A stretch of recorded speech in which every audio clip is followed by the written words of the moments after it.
Hi, my name's Juliet, and today I'm talking about the Statistics tool in Scrivener 3 for Windows.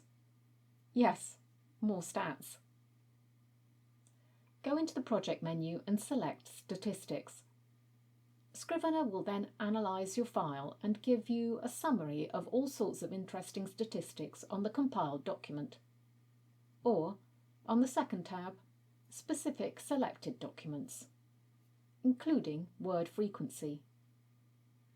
You'll notice down the bottom that you can have an accurate or an estimated calculation, although I don't know how useful an estimate would be. Under Options you can change what is and isn't included, and change the number of words for the page count calculation. And below that, you can set the list of words to ignore in word frequency. So let's go back to that. Word frequency, as you might expect, shows you how many times each word appears in your manuscript, which can be useful for seeing if you've used certain words too many times.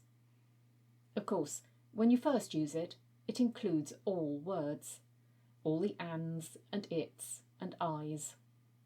So it's a good idea to set Scrivener to ignore those, which you do by listing them in the box provided under Options.